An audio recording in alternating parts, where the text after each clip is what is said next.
Rolf, when last we spoke, you made some pretty serious allegations about a fraudulent takeover of the Fatality Fund by Gillard and Wilson.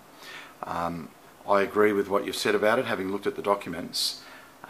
We spoke about a meeting of the members of the fund that Wilson said would happen on the 18th of April 1992. You can just confirm that meeting did not happen? No, it never happened. And in fact, on the 15th of April, 3 days prior to that, what he said was going to be a general meeting of the fund, a new trust deed handing control effectively to him, prepared by Gillard, had been executed, correct? Yes. That was on the 15th of April. Yep. That was lodged with the Corporate Authority in Western Australia on the same day as the Workplace Reform Association application for incorporation was lodged, the 23rd of April, correct? Yes. And we know that because that's stamped on the documents. Yeah, we look at the documents don't lie. The application to incorporate the Workplace Reform slush fund was knocked back by the Corporate Affairs Commissioner. Did you get a letter at home about that? Yeah, I got a letter at Warwick Road, Duncraig, stating that from the Corporate Affairs Commission, stating it sounded too much like a union, therefore it couldn't be registered. Ineligible. Yeah, ineligible. Knocked back. Yeah. That application went no further. No. Now, what did Wilson do when you told him about that? Panicked. And who'd he call?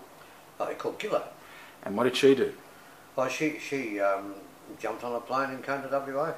Now, this is a fascinating but equally sickening point, that on the 18th of May, in the midst of all these machinations in trying to get this thing incorporated after it had been knocked back, the slush fund, the Yep. Workplace Reform Association, Gillard comes to Boulder with Wilson for a meeting ostensibly of the Fatality Fund. At the Boulder Town Hall. I was notified probably 24 hours before that I was to attend Boulder to set up the hall and put out all the chairs for a hastily convened meeting to be held on the Saturday of members of the Fatality Fund. I call it the Widows and Orphans Fund, which it is. It's for widows and orphans.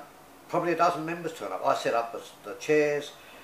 Wilson walks on stage with Gillard. He introduces her as the union's lawyer to the members, and she will explain to them why. When you say to the members, well, to the dozen people that were there. But in fact, there were 700 to 800 active members of the fund that were paying into the widows and orphans in the event that they were killed underground. So and it was a fait accompli. This new trust deed had been executed a month before, and it had already been lodged with the Corporate Affairs Authority. Punches. It was a bullshit meeting because they already had control of the fund before that meeting was called. There was only one reason for that meeting: to get her into Perth to attend to matters relating to the rejection of the Workplace Reform Association by the Corporate Affairs Commissioner. So the account ledger, the general ledger from Slater and Gordon, with the billing entries, and the largest bill, 28th of May 1992, $2,800, billed to orphans and widows. In fact, that time, in your opinion, was time she spent on the Workplace Reform slush fund. Yeah. And her airfares, her expenses. As I said, the meeting in Boulder, was bullshit. It was just an excuse to cover her costs to attend to matters related to the Workplace Reform Association in Perth. Thanks, Rolf.